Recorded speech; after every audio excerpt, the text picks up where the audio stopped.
Over the last 3 decades, China has become the backbone of global manufacturing. China's economy grew much faster than expected at the start of this year by 5.3%. Companies from America, Europe, Japan, and South Korea built factories in China because it has good roads, ports, reliable electricity, and huge manufacturing networks that could produce goods at scale. But now, the world is beginning to change.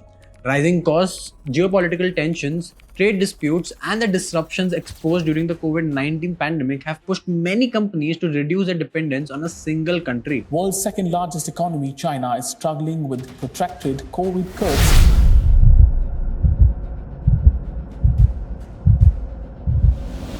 As a result, many global manufacturers are now moving their manufacturing to other countries, and India is everyone's top choice. So to attract the biggest global manufacturers, India is building a literal manufacturing city from scratch that will have a whole ecosystem of infrastructure, transport, and logistics. In this video, we look at 5 upcoming manufacturing cities that are already under development and how each of these cities will compete with China. Section 1. Why India is building industrial cities. To understand why India is building these cities, we need to look at how China became a manufacturing superpower. When people think about China's rise, they often think about factories. But factories were only one part of the story. Cities like Shenzhen were built as complete industrial ecosystems. Manufacturing zones were developed alongside ports, power infrastructure, transport networks, housing, suppliers, and logistics hubs. Companies could source components, manufacture products, and ship them to global markets without moving far from a single region. That made production faster, cheaper, and much more efficient. As a result, manufacturing became heavily concentrated inside China. Over time, China became home to some of the world's largest manufacturing clusters. Everything from consumer electronics and industrial machines to batteries, solar panels, chemicals, and thousands of everyday products began flowing through Chinese factories. Even today, China produces nearly 30% of the world's manufacturing output. But as global companies are beginning to expand their supply chains across multiple countries, a rare opportunity is emerging for countries that can support large-scale manufacturing. India is trying to capture this opportunity by building 5 major industrial townships across the country. Each one has a different purpose, and together they could become the foundation of India's manufacturing future. Let's take a closer look. First, Dholera, Gujarat. See, the modern world today runs on semiconductors. Smartphones, laptops, cars, AI, anything you can think of depends on semiconductors. Yet, most semiconductor manufacturing is concentrated in a handful of countries, particularly Taiwan, South Korea, and China. Now, that concentration became a major concern after the 2020 pandemic. When China and Taiwan were shut down, industries around the world faced chip shortages. Car production slowed, electronic companies struggled to meet demand. Well, the demand for microchips jumped during the pandemic, and production disruptions and supply chain issues made it difficult for suppliers to keep up. And governments realized how dependent they had become on a small number of manufacturing hubs. India also realized this, so we decided to capitalize on this. One of India's biggest projects in this semiconductor race is Dholera. Located in Gujarat, Dholera is India's first greenfield smart city and one of the flagship projects under the Delhi-Mumbai Industrial Corridor. Spread across roughly 920 square kilometers, it is larger than many Indian cities. A 22.5 square kilometer activation area is already under development, and the long-term plan is to build a city that can eventually support around 2 million people. And the project attracting the most attention is India's first semiconductor fabrication plant. Backed by more than 91,000 crore rupees and being built by Tata Electronics and Taiwan's Powerchip, once operational, it will produce around 50,000 silicon wafers every month, which are used to make chips that eventually end up inside smartphones, vehicles, telecom equipment, factories, and millions of other devices. But the problem is, semiconductor manufacturing is one of the most demanding industries in the world. A fabrication plant requires reliable power, large amounts of water, transport infrastructure, logistics network, and highly specialized utilities. Building the factory is only one part of the challenge. So, this is why the government is developing Dholera as much more than a semiconductor project. The city is getting its own international airport, giving manufacturers direct access to domestic and global markets. A 6-lane expressway is connecting Dholera to Ahmedabad, making it faster and easier for people, goods, and businesses to move between the two cities. Beneath the city, a network of utility corridors is being built to carry water pipelines, power cables, gas lines, and telecom networks directly to industrial facilities. Energy is another major focus. Semiconductor fabrication plants consume enormous amounts of electricity and cannot afford frequent disruptions. To meet that demand, Dholera is being connected to one of the world's largest renewable energy projects. The Dholera Solar Park is planned to generate 5,000 megawatts of electricity, enough to support large industrial facilities while also powering future expansion across the region. The city is also targeting electronics, defense, renewable energy, and advanced manufacturing industries. The goal is to create a manufacturing cluster where factories, suppliers, and logistics companies operate close to one another. Second, Ponneri, Tamil Nadu. For manufacturers, moving goods quickly and cheaply can be just as important as making them. A factory located close to ports, highways, and logistic networks often has a major advantage over one that is not. That is one reason why many of the world's largest manufacturing hubs like Shanghai, Singapore, and Rotterdam grew around major ports. And that is exactly the advantage Ponneri is trying to use. Ponneri is being developed as a 4,000-acre industrial township across Chennai and Tiruvallur districts. The project is being positioned as an engineering hub targeting industries such as automobiles, auto components, industrial machinery, electronics, and equipment manufacturing. What makes the township particularly important is its location. Most industrial hubs depend on access to a single major port. Ponneri sits close to three: Chennai Port, Kattupalli Port, and Ennore Port. All are located within the same region, creating direct links between manufacturers and international shipping routes. The township also sits inside the 560-kilometer Chennai-Bangalore Industrial Corridor, connecting manufacturers to two of the South India's largest economic centers while providing access to both domestic and export markets. The township itself is planned with industrial zones, logistics facilities, utility infrastructure, internal road networks, and support services, allowing manufacturers to begin operations without having to build much of the basic infrastructure themselves. Ponneri also benefits from being located inside one of India's strongest manufacturing ecosystems. Tamil Nadu's manufacturing ecosystem is already well established. The state accounts for nearly 40% of India's automobile exports and has emerged as a major center for electronics, engineering, and industrial production. The state is developing a 23,000 crore defense industrial corridor, while more than 700 aerospace and defense MSMEs already operate across its industrial network. Electronics manufacturing is another area where Tamil Nadu has built a strong advantage. The state now accounts for over 41% of India's electronics exports, making it the country's leading electronics manufacturing hub. With its proximity to major ports, growing industrial infrastructure, and a well-established manufacturing base, Ponneri is emerging as a key hub for export-driven industries in India. Third, Tumakuru, Karnataka. We all know Bangalore is often called India's Silicon Valley, but technology companies are only one part of the region's economy.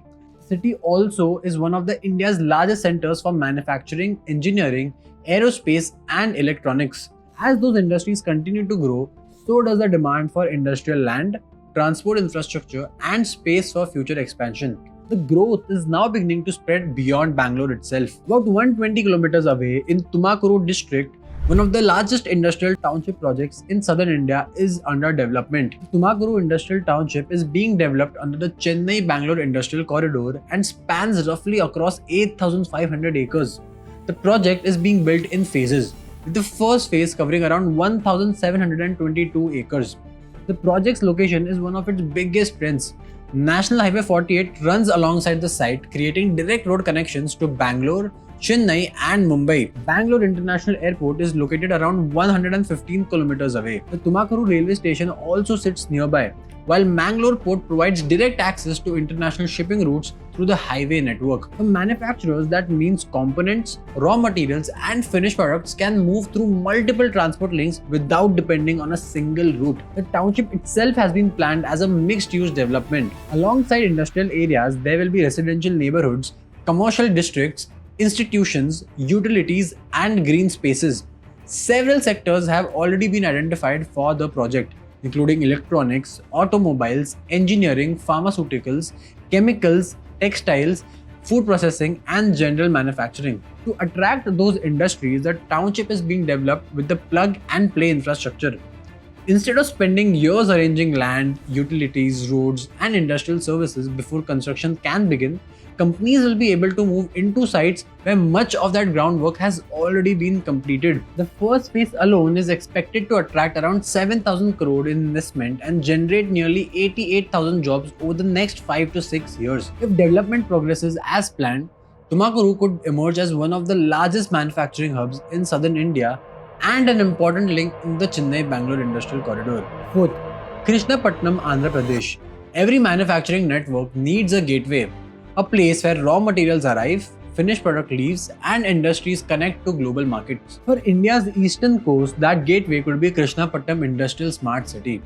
Located in Andhra Pradesh, Kris City is a port-led industrial hub designed to bring factories, warehouses, logistics companies and exporters into the same ecosystem. Its biggest advantage is Krishnapatnam port, which is just 5 kilometers away from the industrial city. As one of the largest deep-water ports on India's eastern coast, it gives companies direct access to domestic and international shipping routes without having to move goods long distances before they even reach a port. The region is also connected through National Highways 16 and 67, rail links through Krishnapatnam and Nellore, and nearby airports at Tirupati and Chennai.